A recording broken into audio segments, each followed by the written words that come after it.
الحمدللہ والصلاة والسلام علی رسول اللہ۔ کتے کی خرید و فروخت کرنے کی حرمت۔ سوال کیا گیا ہے کتوں کی خرید و فروخت کا حکم کیا ہے؟ الجواب بعون اللہ سبحانہ وتعالی۔ اول، اس سے قبل سوال نمبر 69777 کے جواب میں کتا رکھنے کی حرمت بیان ہو چکی ہے، اور یہ بھی بیان کیا جا چکا ہے کہ جو شخص بھی کتا پالے گا اس کے اجر و ثواب میں سے روزانہ 2 قرات ثواب کی کمی ہوتی ہے، لیکن شکار اور جانوروں اور کھیت کی رکھوالی کے لیے کتا رکھنا جائز ہے۔ دوم، لیکن کتے کی خرید و فروخت حرام ہے، چاہے اس قسم کا کتا ہو جو پالنا اور رکھنا جائز ہے۔ کتے کی خرید و فروخت کی ممانعت میں نبی کریم صلی اللہ علیہ وآلہ وسلم سے کئی ایک احادیث ثابت ہیں، ہم چند ایک پیش کرتے ہیں، سماعت کیجیے۔ نمبر 1، امام بخاری رحمہ اللہ نے ابو جحیفہ رضی اللہ عنہ سے روایت کیا ہے کہ نبی کریم صلی اللہ علیہ وآلہ وسلم نے کتے کی قیمت سے منع فرمایا۔ صحیح بخاری حدیث نمبر 1944۔ نمبر 2، امام بخاری اور امام مسلم رحمہم اللہ نے ابو مسعود انصاری رضی اللہ عنہ سے بیان کیا ہے کہ رسول اللہ صلی اللہ علیہ وآلہ وسلم نے کتے کی قیمت اور زانیہ عورت کی اجرت اور کاہن اور نجومی کی شیرینی سے منع فرمایا ہے۔ ریفرنس کے لیے دیکھیے صحیح بخاری حدیث نمبر 2083، صحیح مسلم حدیث نمبر 2930۔ نمبر 3، امام ابو داؤد رحمہ اللہ نے عبداللہ بن عباس رضی اللہ عنہما سے بیان کیا ہے کہ نبی کریم صلی اللہ علیہ وآلہ وسلم نے کتے کی قیمت سے منع فرمایا، اور اگر کوئی تیرے پاس کتے کی قیمت کا مطالبہ لے کر آئے تو اس کی مٹھی مٹی سے بھر دو۔ ریفرنس کے لیے دیکھیے سنن ابی داؤد حدیث نمبر 3021۔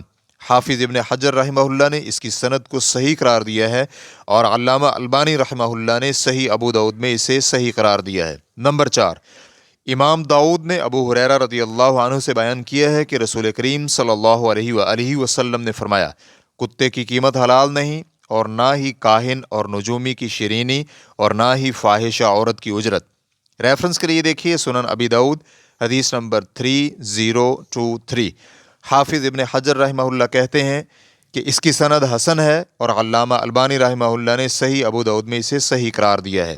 مسلم کی شرح میں امام نووی رحمہ اللہ لکھتے ہیں، کتے کی قیمت سے ممانعت اور اس کی کمائی سب سے بری ہونا اور کتے کا خبیث ہونا اس کی خرید و فروخت کے حرام ہونے کی دلیل ہے، اور اس بات کی دلیل ہے کہ اگر فروخت بھی کیا جائے تو اس کی بیع صحیح نہیں ہوگی، اور نہ ہی اس کی قیمت حلال ہے، اور نہ ہی اسے تلف کرنے پر کوئی قیمت ادا کرنا ہوگی، چاہے وہ کتا تعلیم شدہ ہو یا نہ ہو، اور چاہے وہ کتا ہو جس کا رکھنا جائز ہے یا رکھنا جائز نہیں۔ جمہور علماء، جن میں ابو ہریرہ رضی اللہ عنہ، حسن بصری، ربیعہ، اوزاعی، حکم، حماد، امام شافعی، امام احمد، داؤد، ابن منذر وغیرہ شامل ہیں، اور ابو جحیفہ کہتے ہیں کہ جن کتوں میں منفعت ہو ان کی خرید و فروخت جائز ہے، اور اس کے تلف کرنے پر اس کی قیمت ادا کرنا ہوگی۔ اور ابن منذر رحمہ اللہ نے جابر، عطا، نخعی رحمہ اللہ سے شکاری کتے کی خرید و فروخت کا جواز بیان کیا ہے، اس کے علاوہ کسی اور کتے کی نہیں، اور جمہور علماء کرام کی دلیل یہی احادیث ہیں۔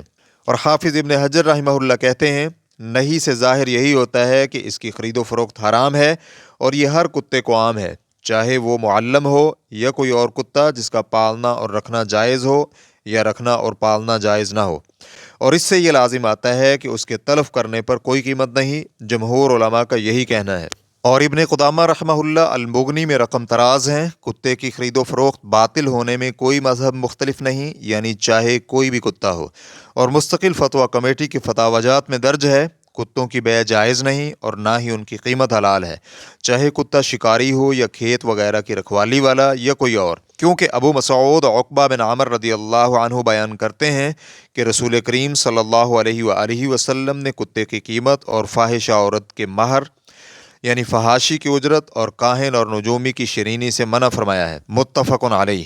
ریفرنس کے لیے دیکھیے فتاوی اللجنۃ الدائمۃ للبحوث العلمیۃ والافتاء، جلد نمبر 13، صفحہ نمبر 36۔ اور شیخ ابن باز رحمہ اللہ کا کہنا ہے کتے کی بیع باطل ہے۔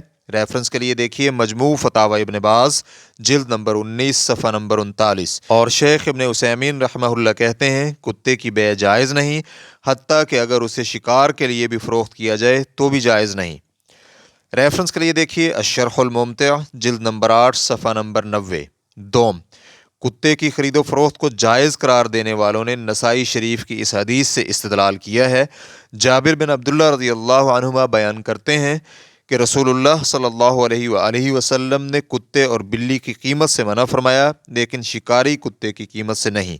سنن نسائی حدیث نمبر 4589۔ اس حدیث میں لیکن شکاری کتے کی قیمت سے نہیں، یہ استثناء ضعیف ہے۔ امام نسائی رحمہ اللہ اس حدیث کو روایت کرنے کے بعد کہتے ہیں یہ منکر ہے، اور سندھی رحمہ اللہ نے نسائی کے حاشیے میں کہا ہے کہ اس کے ضعیف ہونے میں محدثین کا اتفاق ہے۔ اور مسلم کی شرح میں امام نووی رحمہ اللہ رقم تراز ہیں، شکاری کتے کے علاوہ باقی کتوں کی قیمت کی نہیں میں وارد شدہ سب احادیث اور یہ روایت کہ عثمان رضی اللہ عنہ نے ایک شخص کو کتا قتل کرنے کی بنا پر 20 اونٹ کا جرمانہ کیا تھا، اور یہ کہ عمر بن عاص رضی اللہ عنہ نے کتا مارنے میں جرمانہ کا کہا ہے، یہ سب روایات ضعیف ہیں۔ اس پر سب ائمہ حدیث کا اتفاق ہے۔ سوم، جب شکاری یا رکھوالی والے کتے کی ضرورت ہو یا پھر کوئی شخص بھی فروخت کیے بغیر نہ دے تو پھر اسے خریدنا جائز ہے، اور اس کا گناہ فروخت کرنے والے پر ہوگا، کیونکہ اس نے وہ چیز فروخت کی ہے جس کا فروخت کرنا جائز نہیں۔